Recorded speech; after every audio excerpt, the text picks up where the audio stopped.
그건 바로 하나님의 백성이 되는 은혜입니다. 하나님의 백성이 되는 은혜를 누리지 못하고도 이 땅을 육신으로 멋지게 살다 갈 수가 있습니다. 대부분의 세상에 멋있는 사람들, 영웅들은 다 그런 사람들입니다. 그러나 하나님의 백성이 되지 못하고 살다 가는 인생은 말 그대로 최고의 저주라고 할 수 있습니다. 야고보서 5장 5절의 표현을 그대로 빌리자면 하나님의 백성 되지를 못하고 살다 가는 사람들은 어떤 사람들이냐면요, 살다가 도살장에 끌려가는 짐승과 같다고 표현할 수 있습니다. 도살장에 끌려가는 짐승들이 그 전까지 어떻게 살아갑니까? 그 중에 힘센 짐승, 그 중에 더 영리한 짐승이 리더십을 가지고 권세도 부리고 좋은 자리를 차지해서 살을 더 많이 먹고, 그래서 살도 포동포동 잘 찌고 피부에 윤기도 흐르고, 그러나 그 결과는 뭡니까? 바로 그런 녀석이 가장 빨리 도살장에 끌려가서 우리가 지난주에 맛있게 먹은 삼겹살이 되는 거 아닙니까? 예. 삼겹살을 지난주에 먹다가 이게 화상을 심하게 당했는데, 오늘 다행히 조금만 벗겨지고 빨리 이렇게 나은 것 같습니다. 성경은 하나님의 백성 되지를 못하고 죄악만 일삼고 살고 육신의 정욕대로만 살다 가는 인생을 그런 짐승으로 비유합니다. 그러나 세상 사람들은 어떻게 인간을 그렇게 모욕할 수 있느냐, 어떻게 그렇게 인간을 비하할 수 있느냐 하고 비판하지만 성경은 그렇게 적나라하게 말씀하고 있는 것입니다. 우리가 가장 귀하게 생각해야 되는 것은 하나님이 우리를 자기 백성으로 삼으신 그 은혜를 우리가 누린다는 것입니다. 그리고 우리가 이 땅에 사는 동안 가장 중요하게 여기고 추구해야 할 것은 하나님 백성으로서의 합당한 자세와 믿음을 발전시키고 훈련해 간다는 사실입니다. 그게 가장 중요한 사실입니다. 하나님이 우리를 자기 백성으로 삼으실 때 제일 먼저 하시는 일은 우리에게 예수 그리스도를 발견할 수 있는 은혜를 주시어 십자가를 믿게 하십니다. 십자가를 믿게 하셔서 우리가 그 은혜를 따라 믿으면 바로 그 순간에 더 이상 죄인이 아니라고 우리를 의롭다고 선언하십니다. 십자가를 믿게 하심으로 칭의를 주는 것입니다. 결코 우리가 결단하고 선택하고 행동하여 어떤 수준에 이르렀기 때문에 우리를 의롭다 하시는 것이 아니고, 은혜를 입어 믿음으로 그 믿는 모습을 보고서 우리를 의롭다고 칭의를 주시는 것입니다. 그러니까 우리 행위가 개입되지 않습니다.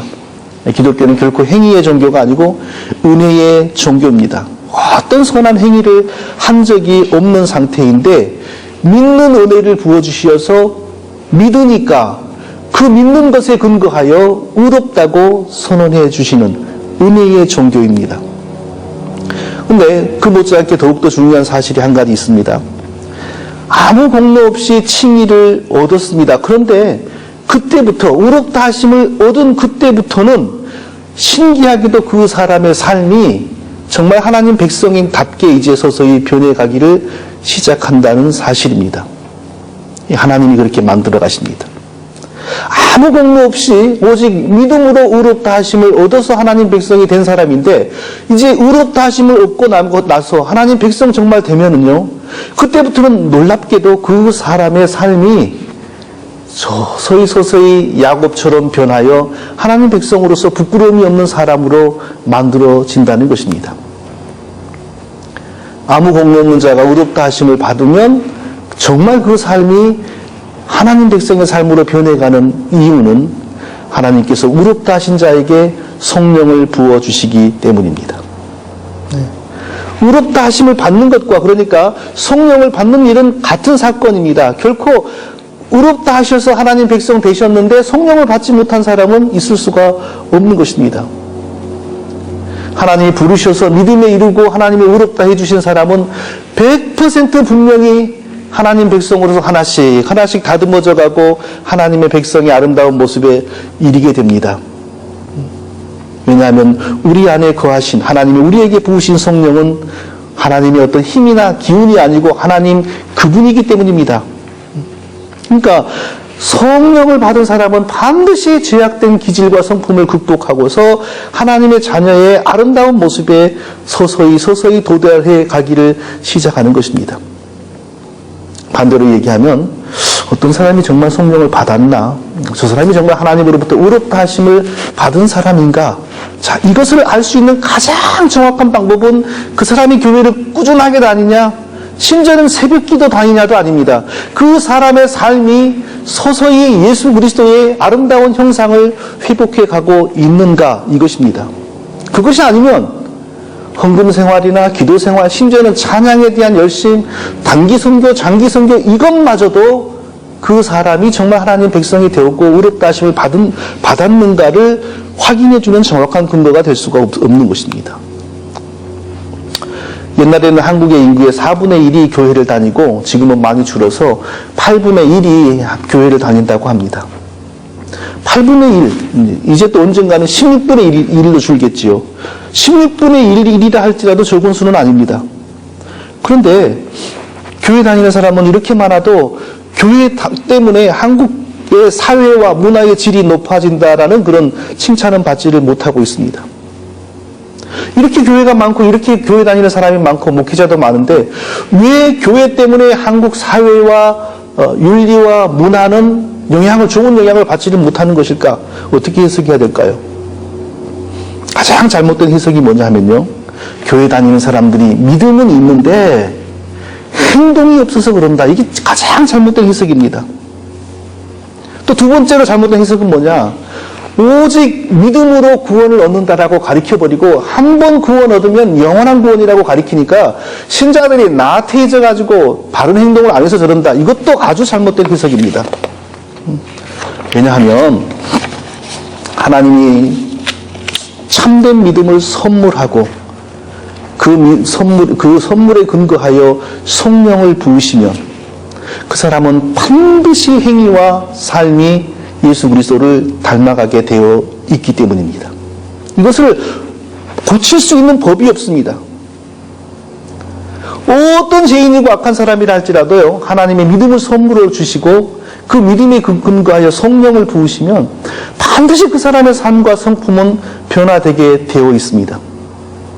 한국의 인구의 4분의 1, 8분의 1이 교회를 다녀도 이런 일이 벌어지지 않는 것은요, 성령이 붙드시는 사람이 흔치 않기 때문이고, 성령이 붙드시는 사람이 흔치 않은 이유는 교회들이 전파하고 붙잡고 있는 믿음이 성경적인 믿음이 아니고 성경적인 복음이 아니기 때문입니다. 교회들이 전파하고 가르치는 복음이 성경의 복음, 예수 그리스도의 복음이 맞으면 성령은 반드시 역사하셔서 세상 가운데 있는 자기 백성들을 교회로 불러내고 변화시킵니다. 그렇게 야곱 같은 사람도 성령으로 말미암아 변화되게 되어 있습니다. 자, 이렇게 세상 가운데 복음으로 말미암아 성령이 불러내어, 복음을 통하여 성령이 불러내어 하나님 백성 되게 하고, 실제로 처음에는 불의하고 추했지만 실제로 서서히 하나님 백성의 모습을 갖춰가게 만들어주신 은혜를 부흥이라고 할 수 있습니다. 이게 바로 부흥입니다. 하나님은 언제나 부흥을 주시기를 원하시고, 특히 은혜 주기를 원하는 백성들에게 부흥 주시기를 원하십니다. 근데 이 부흥은요, 결코 우리가 기대하고 예상하는 대로 임하지 않습니다. 우리의 상식과 우리의 상상을 뛰어넘어서 부흥이 임합니다. 어떤 사람은 교통사고로 다 죽게 되었을 때 병상에서 부흥을 경험하고, 어떤 사람은 사업이 다 무너지고 난 다음에야 부흥을 경험하고, 어떤 사람은 무난하게 부흥을 경험하는 사람도 있습니다. 우리도 그 사실을 그 내막을 알 수가 없습니다. 하나님은 분명히 자기 백성에게 부흥을 주십니다. 근데 우리가 또 동시에 한 가지 주의해야 될 사실이 있는데요. 성령이 쓰지 못하는 거짓된 복음을 붙잡고 있는 사람들에게도 부흥이 뜨겁게 나타난다는 사실입니다. 오히려 이 시대는요, 그런 사람들이 부흥을 더 많이 이야기하고요, 그 사람들의 입에서 성령의 부흥을 위하여 기도, 이런 말이 훨씬 더 많이 나오고 있습니다. 그러니까 오히려 지금은 성령의 부흥을 위한 기도운동 이런 말 하는 사람이 오히려 더 두렵고 조심이 되는 상황입니다. 80년대에 캘리포니아를 중심으로 비냐드 부흥이라는 게 일어났고요. 90년대 초에는 토론토를 중심으로 토론토 부흥이라고 하는 게 일어났고, 90년대 중반에는 플로리다에서 펜사콜라 부흥이라는 게 일어났고요. 2000년대부터는 제3의 물결이라는 부흥운동이 지금 전 세계에 퍼지고 있습니다. 그런데 결코 올바른 성령의 부흥이 아닙니다. 근데 이런 게 뭐 기도를 안 한다거나 성경을 안 읽는다거나 그런 거 아닙니다. 기도도 많이 합니다. 그러니까 혼란스러운 것이고, 그러니까 우리가 어려운 것입니다. 부흥에는 반드시 두 종류의 부흥이 있습니다. 첫 번째 부흥은 하나님의 진리의 사랑을 받지 못하여 버려진 사람들에게 하나님을 가장하는 마귀가 일으키는 거짓 부흥이 있습니다. 거짓 부흥의 역사는 겉으로 보기에 참된 하나님의 부흥에 비하여 훨씬 더 그 열기가 뜨겁습니다.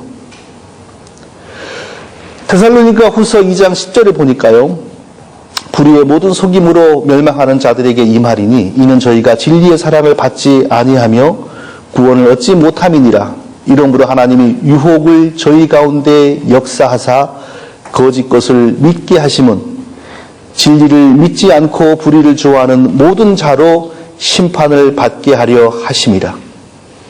진리의 사랑을 입지 못하고 하나님의 은혜를 입지 못한 자들은 어차피 심판에 떨어져야 되는데, 그 심판에 떨어질 분명한 근거를 마련하기 위하여 하나님은 거짓 것을 믿고 악한 것이 일으키는 거짓 부흥에 빠지게 만들어버린다는 것입니다.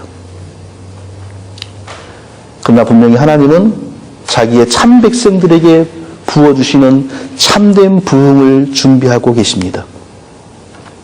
자기의 택한 백성들을 부르시고 하나님의 백성으로 변화시키고 하나님의 백성의 자질을 갖추도록 만드는 진짜 성령의 부흥은 언제나 있습니다. 그것이 우리가 기대하지 않은 때에 기대하지 않는 모습으로 나타나기 때문에 우리가 보지를 못하는 것입니다.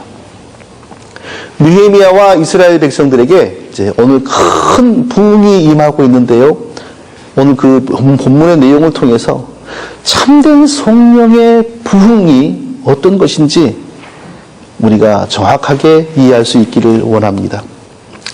자, 첫째로 오늘 본문을 통해서 우리가 꼭 기억해야 될 사실은요, 하나님이 부흥을 주시면 그 모습은 반드시 하나님의 기록된 말씀이 왕성하게 전파되고, 성령으로 말미암아 하나님의 말씀이 왕성하고 힘있게 전파될 때, 그리고 반드시 하나님 백성들이 그 말씀에 순종하고 삶을 고치고, 그리고 하나님의 은혜를 깨달아서 감사하며 하나님을 더욱더 사랑하는 역사가 벌어진다는 것입니다. 사람들은 일반적으로 부흥 그러면 사람이 더 많이 모이고 또 분위기가 막 고조되고 어떤 그 열기가 일어나고, 그리고 영적인 현상들과 은사들이 막 많아지는 것을 부흥이라고 생각을 합니다. 그런데 놀라운 사실은 바로 이런 현상은 진리의 사랑을 입지 못하는 사람들을 상대로 장난하는 마귀의 거짓 부흥에서 훨씬 더 많이 나타난다는 사실입니다. 역사적으로 마귀의 거짓 부흥에서 이런 현상이 더 많이 나타나는 것은요, 이미 분명히 증명된 사실입니다. 제가 한두 번 언급한 적이 있는 것 같은데, 지난 한 100년 동안에 일어난 많은 부흥 가운데 너무나 많은 거짓 부흥이 있었는데요, 가장 대표적이고 출발이 되는 거짓 부흥은 바로 1906년 캘리포니아 아주사에서 일어난 아주사 부흥이라고 하는 것입니다. 성령을 모시고 있는 신자들이 성령을 더 받는가, 더 많이 체험한다, 이런 일을 했던 부흥이었어요. 그래서 순식간에 사람들이 어마어마하게 몰려들었습니다. 그래서 1906년 그 해에 LA 타임즈에는 뭐라고 어떤 대형 탑 기사가 떴냐면, 새로운 광신자 집단이 아주사에 나타났다, 이렇게까지 돼서 크게 언론이 다루고 그랬습니다. 그런데 이게 뭐 순식간에 미국에 퍼지고요, 몇 년 안에 유럽에 퍼지고 이스라엘에 퍼지고 온 세계 안에 몇십 년 안에 온 세계에 다 퍼졌습니다. 그리고 그 이후에 나타난 많은 부흥운동은 그 뿌리가 다 여기에 있고 여기로부터 시작된 게 많았어요.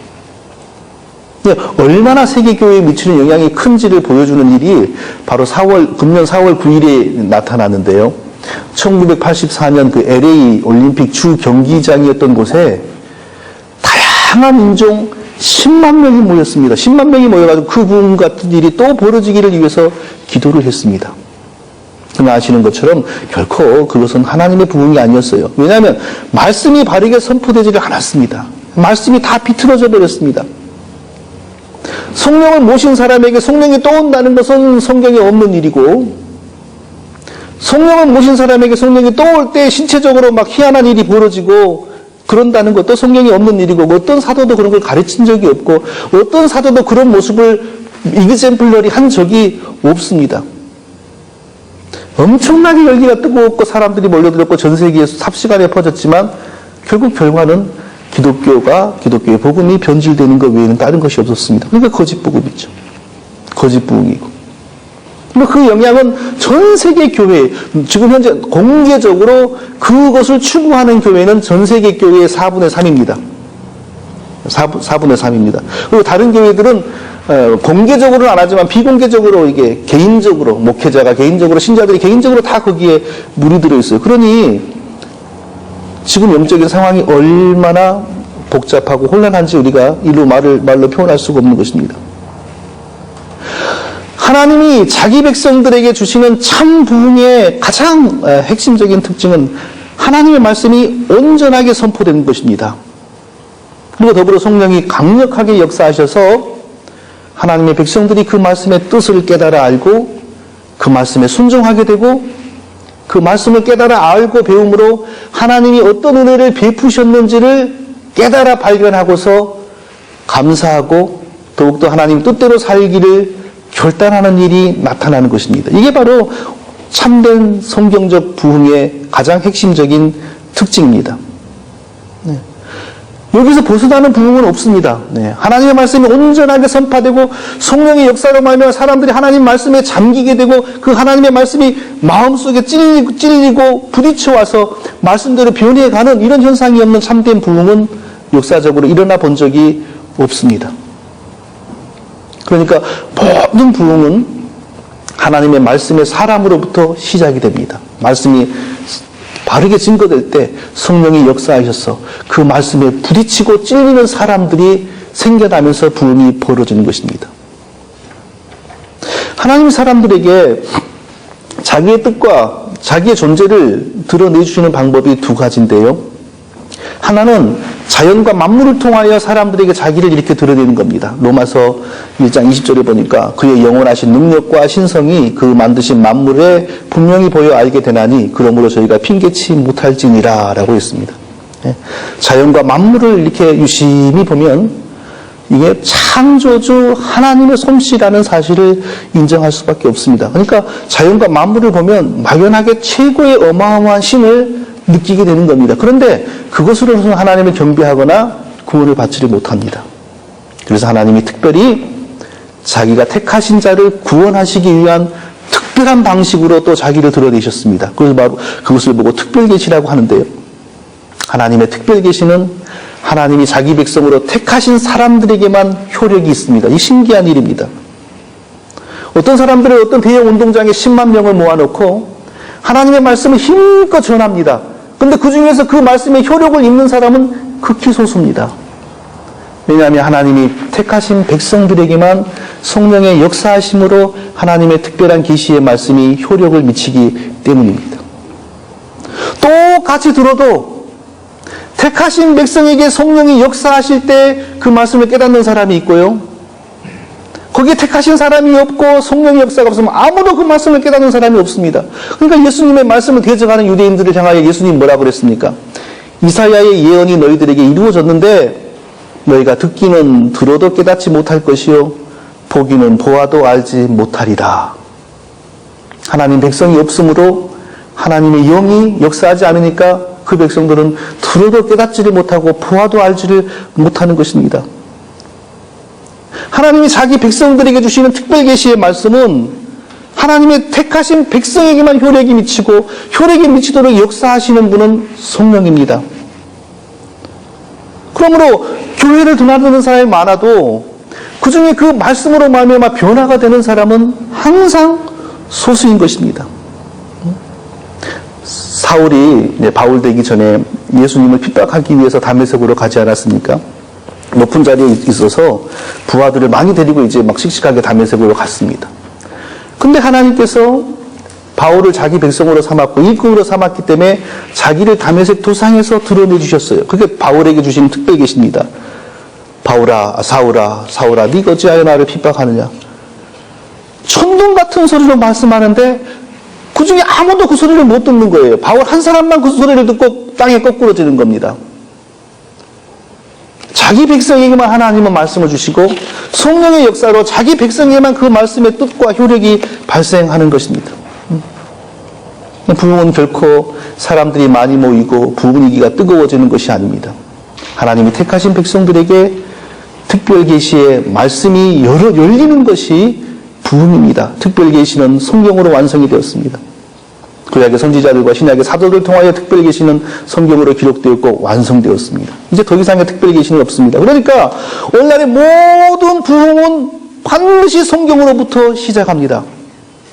모든 성령의 역사는 반드시 성경을 드러내는 것으로 나타납니다. 성경보다는 하나님이 크지 않냐 하면서 성경보다는 하나님을 직접 믿어야 된다. 이건 다 거짓 선생들이 하는 말입니다. 부흥이 임하면 성령의 역사를 따라야지 성경에 매여 있으면 안 된다. 이런 말도 다 거짓 선생들이 하는 말입니다. 우리를 살리고 우리를 변화시키고 우리를 하나님 백성으로 무르익게 하는 수단은 오직 성경이고 모든 성령의 역사는 우리를 성경 속으로 들어가게 하는 것입니다. 그러니까 예수님도 세상을 떠나실 때 장차 오실 성령에 대해서 뭐라고 말씀하셨습니까? 저는 이 중요한 것을요 이렇게 외우기로 했습니다. 중요한 글자들만 짜가지고 증진영가생 이렇게 했는데 그건 뭐냐면요. 성령이 오시면 그가 나를 증거할 것이요. 성령이 오시면 그가 너희를 진리 가운데로 인도하실 것이요. 그가 내 영광을 나타내리니 그가 너희에게 모든 것을 가르치고 내가 너희에게 말한 모든 것을 생각나게 하시리라. 가생, 증진영가생 이렇게 했는데요. 성령은 철저하게 우리를 예수 그리스도 앞으로 인도하고 예수 그리스도의 영광을 드러내고 우리를 예수님이 하신 진리의 말씀 속으로 인도하고 예수님이 하셨던 말씀을 생각나게 하는 일을 하시는 겁니다. 이게 바로 부흥입니다. 큰 건물을 짓는 것이 부흥의 결과가 아니고 사람이 많아지는 게 부흥의 결과가 아니고 재정이 많아지는 게 부흥의 결과가 아닙니다. 하나님의 말씀이 풍성하게 드러나는 것이 부흥이요. 그 말씀에 순종하는 백성들이 많아지는 것이 부흥이요. 그 은혜를 입어서 더욱더 하나님을 사랑하고 경외하게 되는 것이 부흥입니다. 느헤미야 시대의 이스라엘 백성들에게 바로 이런 부흥이 그대로 나타났습니다. 성벽을 다 재건하고 나서 이제 좀 쉬어도 될 것 같은데 어떻게 했습니까? 모든 이스라엘 백성들이 전부 수문학 광장에 모여서 아주 까탈스럽게 하나님의 말씀을 가리키는 에스라를 모셔서 여호와의 율법의 말씀을 배웠습니다. 에스라가 새벽부터 오전까지 무려 6시간 동안 하나님의 말씀을 강론하고 가리켰는데 누구도 지루하다 불편하다 하면서 떠났던 사람이 없었습니다. 그 말씀을 들을 때에 그 말씀의 거울에 비추어진 자기들의 삶을 보니 너무 슬프고 추한 게 많았습니다. 그래서 그 말씀에 감동이 되어 울기도 하고 막 그랬던 것입니다. 이런 게 정말 부흥입니다. 이게 성령의 부흥의 핵심입니다. 노래를 다 같이 열창하면서 분위기가 뜨거워지고 이런 게 부흥이 아니고 하나님의 말씀이 내 삶을 비추고 내 삶에 그릇된 것을 깨달아 알고 하나님의 말씀에 내 삶을 조율해가는 역사가 나타나는 것이 부흥입니다. 그러니까 사도행전을 보면 말씀이 왕성하게 선포되고 부흥이 있을 때 어떤 현상이 벌어졌습니까? 말씀이 찌르자 그 불신자들이 그러면 우리가 어찌할꼬 이런 역사가 나타난 것입니다. 자, 오늘 본문은 그 일이 있고 나서 24일 후인데 또 이스라엘 백성들이 한자리로 다 모였습니다. 무슨 일을 했냐면요. 또 하나님의 말씀을 낭독하고 배우고 공부했습니다. 3절을 보니까 이날의 낮 4분째 일은 그 처소에 서서 그 하나님 여호와의 율법을 낭독하고 그랬습니다. 낮의 4분지 1이다. 적어도 서너 시간 되지 않겠습니까? 서너 시간 동안 말씀을 맡은 레위인들이 이스라엘 백성들에게 여호와의 율법의 말씀을 읽고 강론하고 가르쳤다는 것입니다. 4시간 동안. 오늘날 예배에서 말씀을 다루는 설교 시간은 30분으로 이제 거의 공식화된 것 같습니다. 법으로 아무도 정하지는 않았는데 예배에서 30분이라고 딱 정해진 것 같아요. 그래서 저도 딱 5장을 준비하는데 33분, 어떨 때 조금 그 없는 말을 하면 36분을 하면요 벌써 성도님들이 벌써 달라집니다. 정확하게 합니다. 오늘 좀 길다는 거 금방 합니다, 성도님들이요. 네.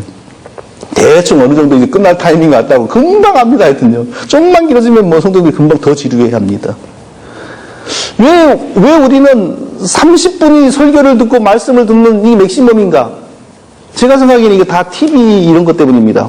TV를 보고 있으면 얼마나 광고나 이런 것은 막 순식간으로 우리 주의력을 탁 집중시키면서 막 넘어가는데 드라마 같은 것도 막 울렸다 웃겼다 하면서 쫙 빨려들인데 설교를 아무리 잘한다고 그런 효과가 나올 수 있습니까?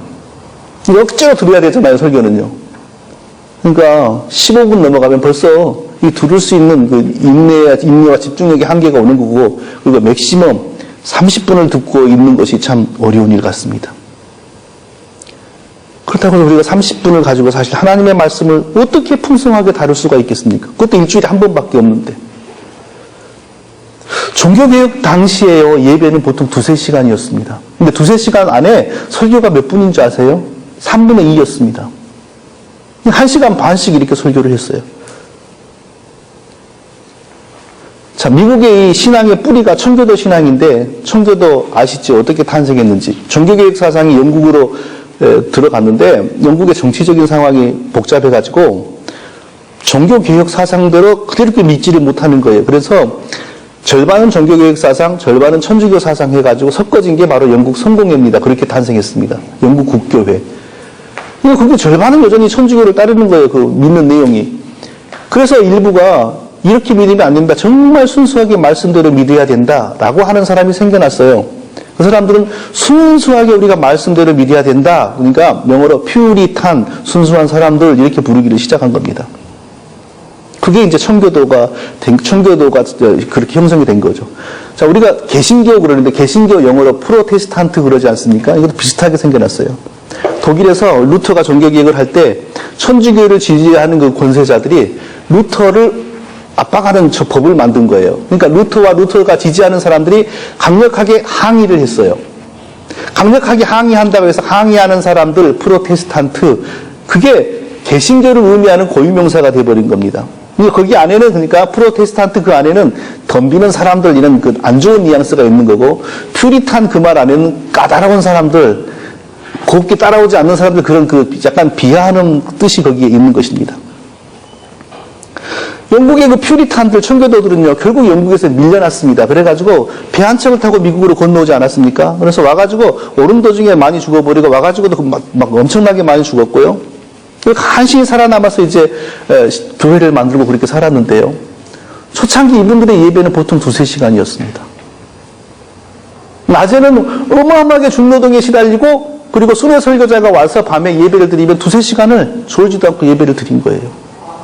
2-3시간 안에서 설교 시간은 3분의 2가 넘었다고 합니다.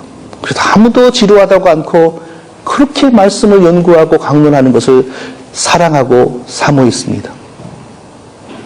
미국의 대각성 부흥운동이 1700년대 초반에 일어났는데요. 대각성 부흥은 바로 이 청교도들의 후손들입니다. 청교도 후예들이 일으킨 부흥인데요. 그때도 특별한 기교가 없었습니다. 조나단 에드워드 같은 목사님들이 철저하게 말씀의 사람이었고 기도의 사람이었는데, 설교에 기교를 부리면서 멋지게 웃기게 설교를 한 게 아니라 원고를 작성해서 거의 읽는 수준으로 했을 뿐입니다. 근데 그 심령이 깨끗하고 성령의 역사가 강하니까 바로 그 설교로 말미암아 엄청난 말씀의 그 역사가 벌어진 것입니다. 그게 바로 대각성 부흥입니다. 그러나 반대로 오늘날 부흥하는 유명한 교회들을 보십시오. 대부분이 사람의 감정을 지배하고 조작하는 분위기의 부흥입니다. 가장 첫 번째가 바로 노래입니다. 교회 딱 들었으면 앞에 20-30명이 쫙 앉아서 목청 좋게 온갖 좋은 악기를 가지고 쫙 노래를 불러보세요. 그 상황에서 기분 안 좋은 사람이 어디 있습니까? 그것도 사람이 우리처럼 이렇게 작은 수가 아니라 몇천 명이 합창을 해보세요.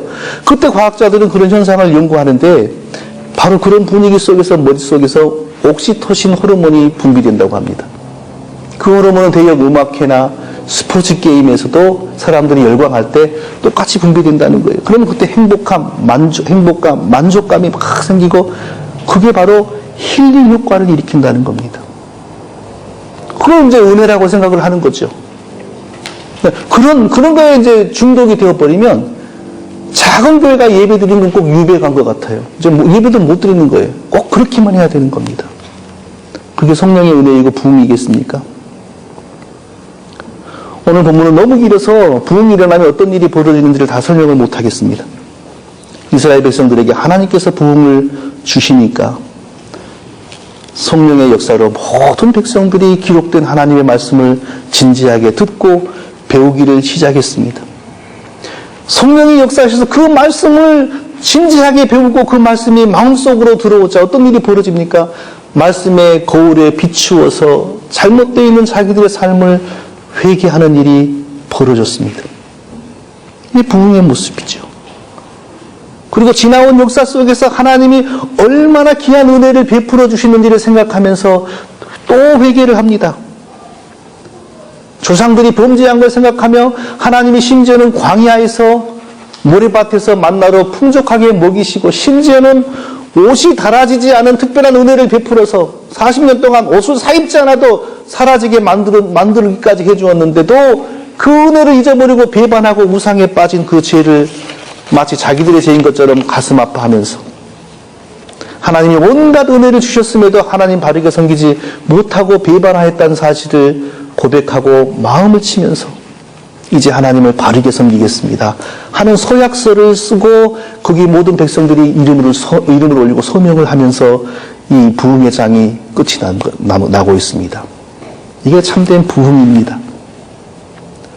거짓된 부흥과 참된 부흥을 우리는 구별해야 됩니다. 앞으로 시간이 갈수록 진리의 사랑을 받지 못하는 거짓된 불쌍한 사람들에게 마귀가 일으키는 거짓 부흥은 점점 뜨겁게 많이 타오를 것입니다. 그러나 우리는 하나님이 자기 백성들에게 주시는 참된 부흥이 무엇인지를 정확하게 이해하고 이러한 부흥을 사모하고 쫓아가는 저와 우리 모두가 될 수 있기를 예수님의 이름으로 축원드립니다.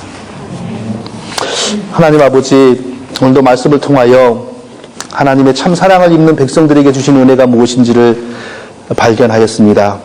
우리가 말씀의 역사를 쫓도록 성령으로 우리의 마음을 게으르지 않고 뜨겁게 하여 주시옵소서. 예수님의 이름으로 기도합니다. 아멘.